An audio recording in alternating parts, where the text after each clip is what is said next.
امام حسین کی شہادت کے بعد اہل بیت کو قید کر لیا گیا، اور جب اہل بیت کو یزید کے سامنے پیش کیا گیا تو بی بی زینب سلام اللہ علیہا نے خطبہ ارشاد فرمایا۔ یزید نے پوچھا، یہ کنیزوں کے حلقے میں کون مغرور عورت ہے؟ جواب ملا، یہ علی کی بڑی بیٹی رسول کی نواسی زینب ہے۔ دربار والوں نے اٹھ کے دیکھا۔ ایک کنیز نے کہا، تم کو شرم نہیں آتی؟ اپنی گردنیں نیچی کرو۔ پھر سب کے سر لائے گئے۔ پہلے حضرت امام حسین کا سر لایا اور کہا، امیر مبارک ہو، رسول کا نواسہ قتل کر دیا گیا ہے۔ پھر یزید نے سورہ آل عمران کی اس آیت کو پڑھا، اللہ جسے چاہے ملک دیتا ہے اور جسے چاہتا ہے اس سے ملک لے لیتا ہے، اللہ جسے چاہتا ہے عزت دیتا ہے اور جسے چاہتا ہے ذلت دیتا ہے۔ اور پھر حضرت زینب علیہ السلام نے خطبہ ارشاد فرمایا۔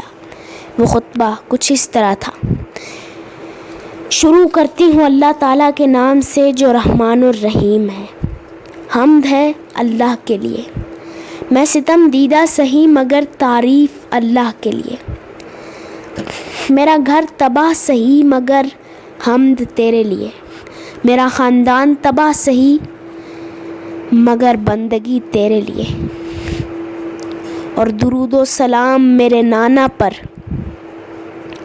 اب دربار والوں نے پہچان لیا کہ جس بات کو چھپایا جا رہا تھا اب وہ سامنے آ گئی ہے۔ ہر طرف سرگوشیاں شروع ہو گئیں۔ برا انجام ہے ان لوگوں پر جو اللہ کی آیتوں کی تکذیب کرے، اللہ کی آیتوں کا مذاق اڑائے۔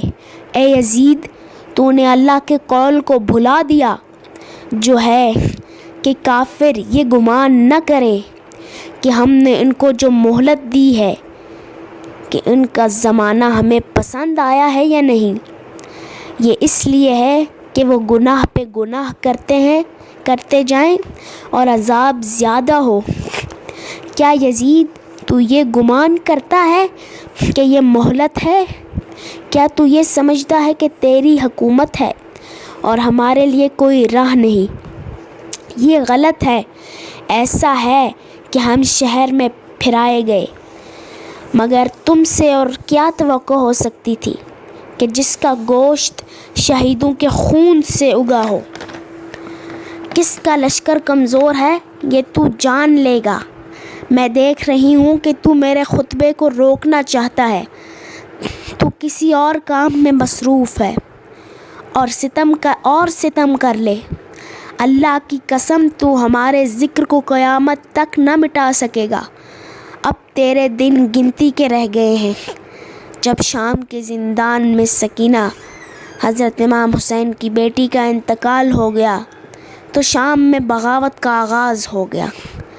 آپ کا خطبہ اس آیت پر ختم ہوا جس کا ترجمہ ہے، اللہ ہمارے لیے کافی ہے، وہی ہمارا سہارا ہے۔